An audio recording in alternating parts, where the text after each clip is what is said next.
I've been to a lot of Mother's Day services during my life, and a lot of them had some kind of a Mother's Day address, and one thing that seemed to be pretty similar throughout all of those Mother's Day addresses is it was usually a man giving the Mother's Day address, and I thought it'd be appropriate today to hear from a mother, and so I've invited one of the very special mothers in my life to give an address today. That is my grandmother, Maria Micken. She's going to give our Mother's Day address today.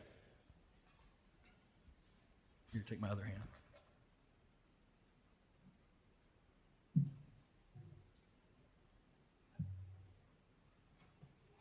Good morning.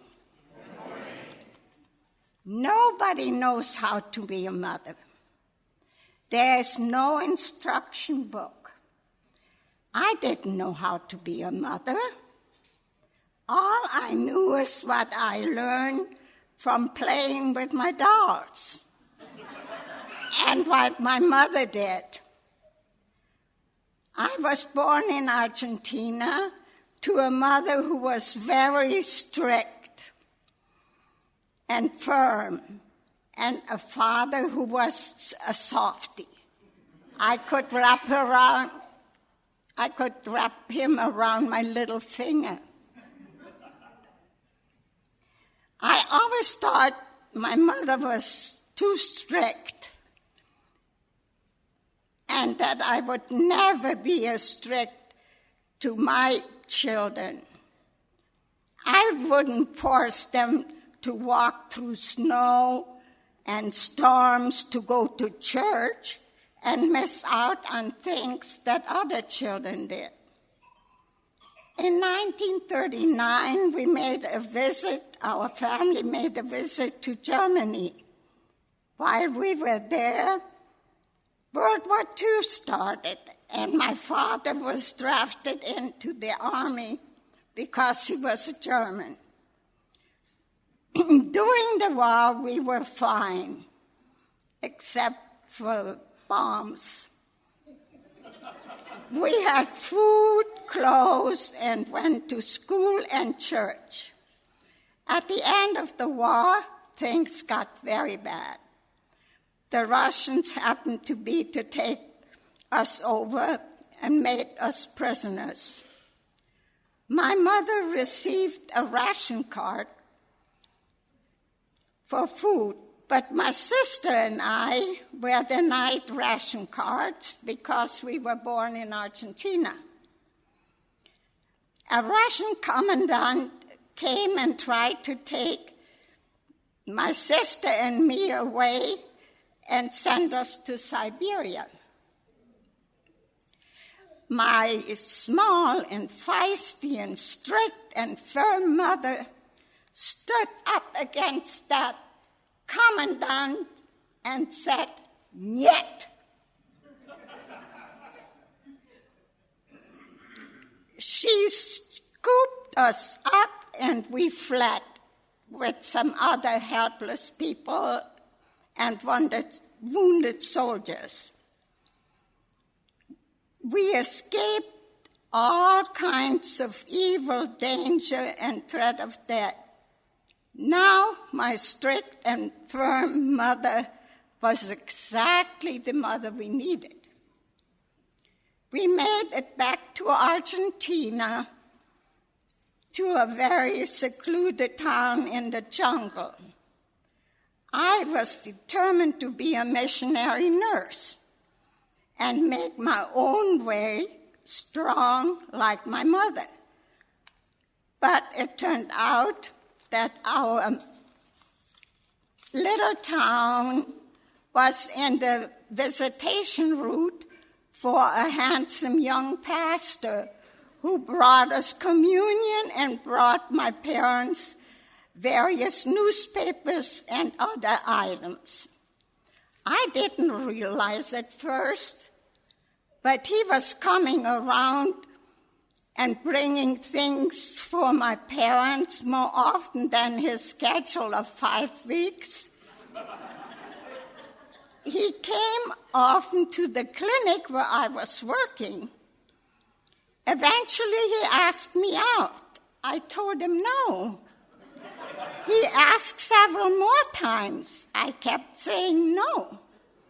I had my plan, and I didn't want him to mess that up.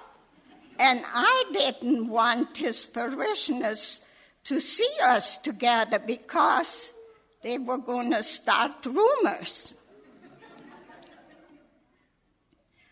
I told him that the doctor said I might not be able to have any children. He said he wasn't worried about that either. Though there is much more to that story, eventually we were married. And over the next several decades, I would give birth to 6 daughters. I also would serve as a mother to dozens of children in the congregation where my husband was pastor. I would give shots to mothers who brought their children for every 4 hours for penicillin shots, that they didn't have to go to the clinic.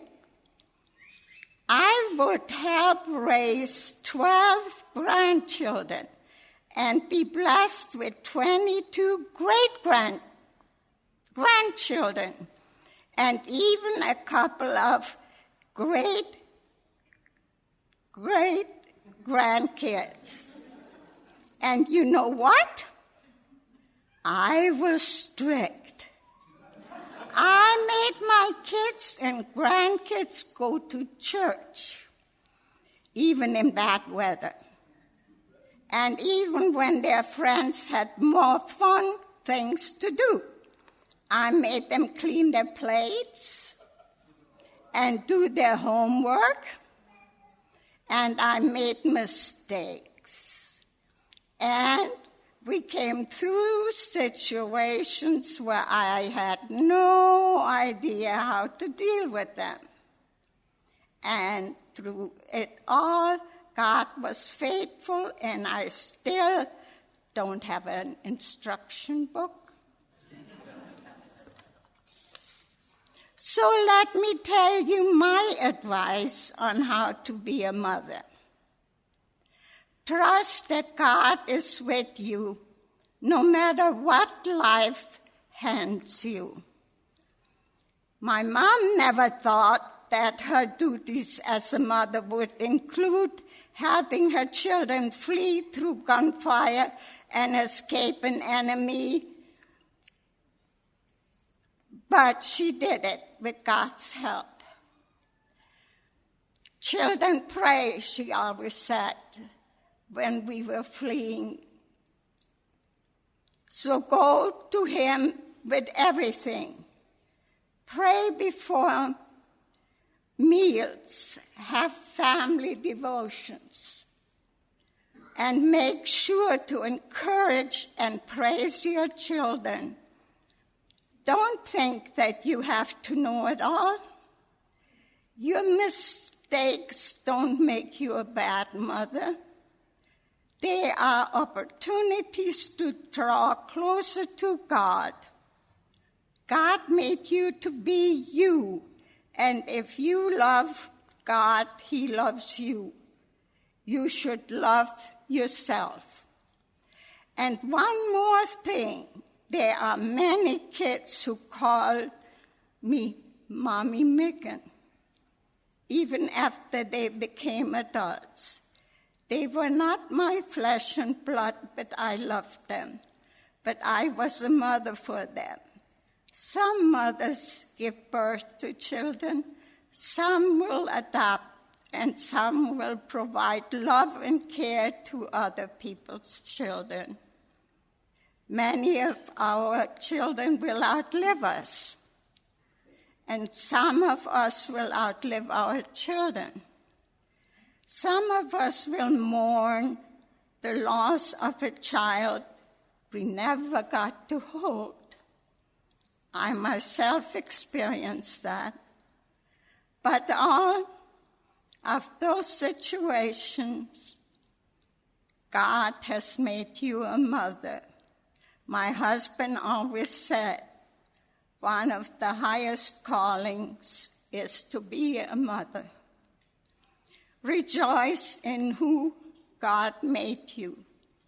He loves you, and we love you. Happy Mother's Day.